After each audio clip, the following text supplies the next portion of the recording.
ખેડૂતો માટે આનંદના સમાચાર 48 કલાકમાં બેસી શકે છે ચોમાસું. ખેડૂતો મૂકો લાપસીના આંધણ. 48 કલાકમાં બેસી શકે છે ચોમાસું. આંદમાન નિકોબાર ટાપુ પર બેસી શકે ચોમાસું. દેશભરના ખેડૂતો માટે આનંદના સમાચાર આવ્યા છે. વરસાદની આતુરતાથી રાહ જોતા ખેડૂતો માટે રાહતના સમાચાર આવ્યા છે. માત્ર 48 કલાકમાં ચોમાસું બેસી શકે છે. આંદમાન નિકોબાર ટાપુ પર 48 કલાકમાં ચોમાસાની એન્ટ્રી થઈ શકે છે. ચોમાસું બેસવા માટે હાલ સ્થિતિ અનુકૂળ થઈ હોવાનું હવામાન વિભાગનું કહેવું છે. બીજી તરફ વાવાઝોડાની સંભાવના વચ્ચે બંગાળની ખાડીમાં 22મી મેના રોજ લો પ્રેશર સર્જાવાની સંભાવના છે. લો પ્રેશર ડિપ્રેશનમાં પણ ફેરવાઈ શકે છે. આ ઉપરાંત આગાહીકાર અંબાલાલ પટેલે પણ કહ્યું છે કે ચોમાસું વહેલું આવી પહોંચશે. સાથે જૂન મહિનામાં આંધી વંટોળ સાથે મેઘરાજાની તોફાની ઇનિંગ જોવા મળશે. અંબાલાલ પટેલના કહેવા પ્રમાણે જૂન બાદ જુલાઈ અને ઓગસ્ટમાં પણ ગુજરાત પર મેઘરાજા મહેરબાન રહેવાના છે. જુલાઈ ઓગસ્ટમાં પણ મુશળધાર વરસાદ પડી શકે છે. 24મી મે થી 5 જૂન વચ્ચે ગુજરાતમાં વરસાદનો રાઉન્ડ શરૂ થશે. મેના અંતમાં અરબી સમુદ્રમાં ચક્રવાત સર્જાશે. અમદાવાદીઓ ગરમી ભગાડવા માટે ઠંડા પીણા ખાતા પહેલા સાવધાન રહેજો. ઠંડી વસ્તુની મજા બની શકે છે સજા. કાળઝાળ ગરમીમાં ઠંડા પીણા અને કેરીના રસનું વેચાણમાં ગરમાવો આવી ગયો છે. પૈસાના પૂજારીઓ કમાવાની લાલચમાં લોકોના જીવને જોખમમાં નાખતા પણ અચકાતા નથી. ત્યારે આવા ભેળસેળિયાઓ પર અમદાવાદ કોર્પોરેશને તવાઈ બોલાવી. અમદાવાદમાં ગરમી વધતા રોગચાળાની ભીતિને પગલે આરોગ્ય વિભાગ સતર્ક બન્યું છે.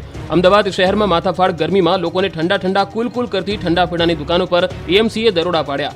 લસ્સી, છાશ, મસાલા, તેલ, મેંગો મિલ્ક, કેરીનો રસ, શેરડીનો રસ, ખાદ્ય તેલ, બેકરી, મસાલા સહિતની વસ્તુઓના નમૂના લીધા. કુલ 92 શંકાસ્પદ ખાદ્ય ચીજોના નમૂના લેવામાં આવ્યા. ત્યારે અમદાવાદીઓ બહારનું ખાતા હોય તો સાચવજો. મસાલાની સિઝનમાં ફૂડ એન્ડ ડ્રગ્સ વિભાગે સપાટો બોલાવ્યો છે. મસાલા પર ફૂડ એન્ડ ડ્રગ્સ વિભાગે સ્પેશિયલ ડ્રાઈવ ચલાવી. અઠવાડિયામાં 300 થી વધુ ફેક્ટરી પર ચેકિંગ હાથ ધરાયું અને જેમાં 300 થી વધારે નમૂના લઈ ચેકિંગ માટે મોકલાયા. તો આ તરફ બોડેલીમાં ગઈકાલે તપાસ કરવામાં આવી, જેમાં લાયસન્સ વગર મરચાનું ઉત્પાદન થતું હોવાનું ઝડપાયું છે. તો મરચામાં કલર અન્ય વસ્તુઓનું મિશ્રણ કરવામાં આવતું હતું અને અહીંથી 6 લાખનો મુદ્દામાલ જપ્ત કરાયો છે.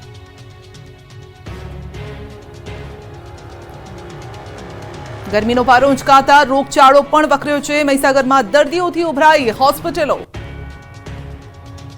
આકાશમાંથી વરસાદ વરસ્યા બાદ હવે આકાશમાંથી અગનગોળા વરસવાનું શરૂ થયું. વરસાદના વિરામ બાદ ભીષણ ગરમી શરૂ થતાં જ રોગચાળાએ પણ માથું ઊંચક્યું. મહીસાગરના લુણાવાડાની હોસ્પિટલના આ દ્રશ્યો જોઈને જ અંદાજ લગાવી શકાશે કે બીમારીનું પ્રમાણ કેટલી હદે વધી ગયું છે. ગરમીને લગતા કેસો વધતા જ લુણાવાડા સ્થિત જનરલ હોસ્પિટલ ફૂલ થઈ ગઈ. હોસ્પિટલના જનરલ વોર્ડમાં પણ દર્દીઓનો ધસારો વધ્યો. દ્રશ્યોમાં જોઈ શકાય છે કે દર્દીઓને હોસ્પિટલની લોબીમાં ખાટલા નાખી સારવાર આપવામાં આવી રહી છે. હોસ્પિટલમાં અવ્યવસ્થાથી દર્દીઓને હાલાકીનો સામનો કરવો પડ્યો. જિલ્લાની મુખ્ય જનરલ હોસ્પિટલમાં મુખ્ય સર્જન ડોક્ટર જ નથી. સારવાર માટે દર્દીઓ 150 કિલોમીટર દૂર અમદાવાદ, વડોદરા સુધી લાંબા થવા મજબૂર બન્યા છે. હાલમાં સરકારે કરોડોના ખર્ચે નવીન હોસ્પિટલ બનાવી છે, પરંતુ ત્યાં હોસ્પિટલ શિફ્ટ નથી કરાઈ. આ તરફ હોસ્પિટલના અધિક્ષક પણ સ્વીકારી રહ્યા છે કે ગરમીના કેસો વધતા દર્દીઓને પાછા મોકલાતા નથી, પરંતુ તેમને હોસ્પિટલમાં લોબીમાં સારવાર અપાઈ રહી છે. અવ્યવસ્થા નથી, પરંતુ તેમને સારવાર અપાઈ રહી છે. વડોદરામાં તાપમાન વધતા વાહનોમાં આગની ઘટના. ન્યૂ વીઆઈપી રોડ પરની સોસાયટીમાં પાર્ક કરેલી કાર સળગી. પાર્ક કરેલી કારમાં અચાનક આગ લાગતા અફરાતફરી જોવા મળી. આગની ભયંકર જ્વાળાઓના કારણે દોડધામ મચી ગઈ. ફાયર વિભાગની ટીમે આગ પર કાબુ લેવા માટે કામગીરી હાથ ધરી.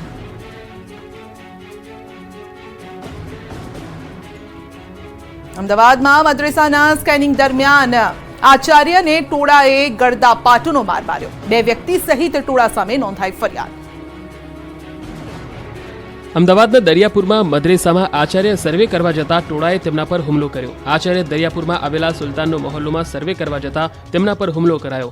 સુલતાન સૈયદની મસ્જિદમાં સર્વે કરવા ગયા હતા. જો કે મસ્જિદ પ્રાથમિક રીતે બંધ દેખાતા સર્વે માટે આવેલા શિક્ષકોએ ફોટો પાડી બંધ હોવાની જાણ કરવાની તૈયારી બતાવી હતી. એટલામાં જ હાજર કેટલાક લોકો શિક્ષકો પર તૂટી પડ્યા અને હુમલો શરૂ કરી દીધો.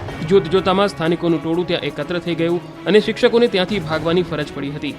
100 થી 150 લોકોનું ટોળું અને મહિલાઓ રોષે ભરાઈ હતી. આને ગલીમાં લઈ લો, પતાવી દઈએ તેવા નારા લગાવ્યા હતા. ગળદાપાટુનો માર માર્યો હતો, જેના કારણે શિક્ષકોએ પોલીસનો સંપર્ક કરતા તાત્કાલિક પોલીસ પણ ઘટના સ્થળે આવી પહોંચી હતી. બાદમાં સંદીપ પટેલ નામના શિક્ષકે દરિયાપુર પોલીસ સ્ટેશન ખાતે ટોળા સામે મારામારી અંગેની ફરિયાદ નોંધાવી હતી. પોલીસે 2 વ્યક્તિઓ સામે નામજોગ અને અન્ય ટોળા સામે ફરિયાદ નોંધી છે. રાયોટિંગ, લૂંટ, સરકારી કામમાં રૂકાવટની કલમો હેઠળ ગુનો નોંધ્યો. ફરહાન અને ફૈઝલ નામના શખ્સો સામે નામજોગ ફરિયાદ નોંધાઈ છે. આગામી સમયમાં સીસીટીવી ફૂટેજના આધારે કાર્યવાહી કરવામાં આવશે. 5 વ્યક્તિઓની ઓળખ પોલીસ અત્યાર સુધી કરી ચૂકી છે. ગુજરાતના તમામ મદ્રેસાઓમાં સર્વે હાથ ધરવામાં આવ્યો. બિન મુસ્લિમ વિદ્યાર્થીઓ અભ્યાસ કરે છે કે કેમ તે અંગે કરાયો સર્વે. બીયુ પરમિશન, ફાયર સેફટી, બિન મુસ્લિમ વિદ્યાર્થીઓ મદ્રેસામાં અભ્યાસ કરતા હોવાની અનેક ફરિયાદો ઉઠી હતી. જે બાદ રાજ્ય સરકારના શિક્ષણ વિભાગના મુખ્ય સચિવના આદેશથી ગુજરાતના 1100થી વધુ મદ્રેસાઓમાં સર્વે હાથ ધરવામાં આવ્યો છે. જે અંતર્ગત જામનગરમાં પણ મદ્રેસાઓમાં સર્વે કામગીરી થઈ. જામનગરમાં મોહમ્મદિયા, ખલીફા મસ્જિદ, જાંબુડી મસ્જિદ સહિત 4 જગ્યાએ તપાસ કરાઈ. બીયુ પરમિશન, ફાયર સેફટી, બિન મુસ્લિમ વિદ્યાર્થીઓ અભ્યાસ કરે છે કે કેમ તે અંગેનો સર્વે હાથ ધરાયો. આ બાજુ અમદાવાદની વિવિધ મદ્રેસામાં શિક્ષણ વિભાગે સર્વે કર્યો છે. અમદાવાદના 175 મદ્રેસાઓમાં સર્વે કરવામાં આવ્યો. મદ્રેસા દીઠ 2 શિક્ષકો સર્વે કરી રહ્યા છે. ગરમીનો પારો ઉંચકાતા રોગચાળો પણ વકર્યો છે. મહીસાગરમાં દર્દીઓથી ઉભરાઈ હોસ્પિટલો. આકાશમાંથી વરસાદ વરસ્યા બાદ હવે આકાશમાંથી અગનગોળા વરસવાનું શરૂ થયું. વરસાદના વિરામ બાદ ભીષણ ગરમી શરૂ થતાં જ રોગચાળાએ પણ માથું ઊંચક્યું. મહીસાગરના લુણાવાડાની હોસ્પિટલના આ દ્રશ્યો જોઈને જ અંદાજ લગાવી શકાશે કે બીમારીનું પ્રમાણ કેટલી હદે વધી ગયું છે. ગરમીને લગતા કેસો વધતા જ લુણાવાડા સ્થિત જનરલ હોસ્પિટલ ફૂલ થઈ ગઈ. હોસ્પિટલના જનરલ વોર્ડમાં પણ દર્દીઓનો ધસારો વધ્યો. દ્રશ્યોમાં જોઈ શકાય છે કે દર્દીઓને હોસ્પિટલની લોબીમાં ખાટલા નાખી સારવાર આપવામાં આવી રહી છે. હોસ્પિટલમાં અવ્યવસ્થાથી દર્દીઓને હાલાકીનો સામનો કરવો પડ્યો. જિલ્લાની મુખ્ય જનરલ હોસ્પિટલમાં મુખ્ય સર્જન ડોક્ટર જ નથી. સારવાર માટે દર્દીઓ 150 કિલોમીટર દૂર અમદાવાદ, વડોદરા સુધી લાંબા થવા મજબૂર બન્યા છે. હાલમાં સરકારે કરોડોના ખર્ચે નવીન હોસ્પિટલ બનાવી છે, પરંતુ ત્યાં હોસ્પિટલ શિફ્ટ નથી કરાઈ. આ તરફ હોસ્પિટલના અધિક્ષક પણ સ્વીકારી રહ્યા છે કે ગરમીના કેસો વધતા દર્દીઓને પાછા મોકલાતા નથી, પરંતુ તેમને હોસ્પિટલમાં લોબીમાં સારવાર અપાઈ રહી છે. અવ્યવસ્થા નથી, પરંતુ તેમને સારવાર અપાઈ રહી છે.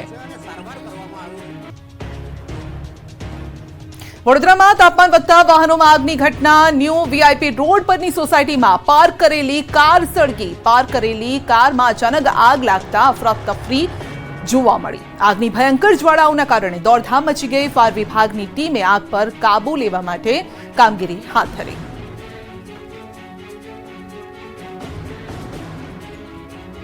અમદાવાદમાં મદ્રેસાના સ્કેનિંગ દરમિયાન આચાર્યને ટોળાએ ગળદાપાટુનો માર માર્યો. 2 વ્યક્તિ સહિત ટોળા સામે નોંધાઈ ફરિયાદ. અમદાવાદના દરિયાપુરમાં મદ્રેસામાં આચાર્ય સર્વે કરવા જતા ટોળાએ તેમના પર હુમલો કર્યો. આચાર્ય દરિયાપુરમાં આવેલા સુલતાનનો મહોલ્લોમાં સર્વે કરવા જતા તેમના પર હુમલો કરાયો. સુલતાન સૈયદની મસ્જિદમાં સર્વે કરવા ગયા હતા. જો કે મસ્જિદ પ્રાથમિક રીતે બંધ દેખાતા સર્વે માટે આવેલા શિક્ષકોએ ફોટો પાડી બંધ હોવાની જાણ કરવાની તૈયારી બતાવી હતી. એટલામાં જ હાજર કેટલાક લોકો શિક્ષકો પર તૂટી પડ્યા અને હુમલો શરૂ કરી દીધો. જોતજોતામાં સ્થાનિકોનું ટોળું ત્યાં એકત્ર થઈ ગયું અને શિક્ષકોને ત્યાંથી ભાગવાની ફરજ પડી હતી. 100 થી 150 લોકોનું ટોળું અને મહિલાઓ રોષે ભરાઈ હતી અને ગલીમાં લઈ લો, પતાવી દઈએ તેવા નારા લગાવ્યા હતા. ગળદાપાટુનો માર માર્યો હતો, જેના કારણે શિક્ષકોએ પોલીસનો સંપર્ક કરતા તાત્કાલિક પોલીસ પણ ઘટના સ્થળે આવી પહોંચી હતી. બાદમાં સંદીપ પટેલ નામના શિક્ષકે દરિયાપુર પોલીસ સ્ટેશન ખાતે ટોળા સામે મારામારી અંગેની ફરિયાદ નોંધાવી હતી. પોલીસે 2 વ્યક્તિઓ સામે નામજોગ અને અન્ય ટોળા સામે ફરિયાદ નોંધી છે. રાયોટિંગ, લૂંટ, સરકારી કામમાં રૂકાવટની કલમો હેઠળ ગુનો નોંધ્યો. ફરહાન અને ફૈઝલ નામના શખ્સો સામે નામજોગ ફરિયાદ નોંધાઈ છે. આગામી સમયમાં સીસીટીવી ફૂટેજના આધારે કાર્યવાહી કરવામાં આવશે. 5 વ્યક્તિઓની ઓળખ પોલીસ અત્યાર સુધી કરી ચૂકી છે. ગુજરાતના તમામ મદ્રેસાઓમાં સર્વે હાથ ધરવામાં આવ્યો. બિન મુસ્લિમ વિદ્યાર્થીઓ અભ્યાસ કરે છે કે કેમ તે અંગે કરાયો સર્વે. બીયુ પરમિશન, ફાયર સેફટી, બિન મુસ્લિમ વિદ્યાર્થીઓ મદ્રેસામાં અભ્યાસ કરતા હોવાની અનેક ફરિયાદો ઉઠી હતી. જે બાદ રાજ્ય સરકારના શિક્ષણ વિભાગના મુખ્ય સચિવના આદેશથી ગુજરાતના 1100થી વધુ મદ્રેસાઓમાં સર્વે હાથ ધરવામાં આવ્યો છે. જે અંતર્ગત જામનગરમાં પણ મદ્રેસાઓમાં સર્વે કામગીરી થઈ. જામનગરમાં મોહમ્મદિયા, ખલીફા મસ્જિદ, જાંબુડી મસ્જિદ સહિત 4 જગ્યાએ તપાસ કરાઈ. બીયુ પરમિશન, ફાયર સેફટી, બિન મુસ્લિમ વિદ્યાર્થીઓ અભ્યાસ કરે છે કે કેમ તે અંગેનો સર્વે હાથ ધરાયો. આ બાજુ અમદાવાદની વિવિધ મદ્રેસામાં શિક્ષણ વિભાગે સર્વે કર્યો છે. અમદાવાદના 175 મદ્રેસાઓમાં સર્વે કરવામાં આવ્યો. મદ્રેસા દીઠ 2 શિક્ષકો સર્વે કરી રહ્યા છે.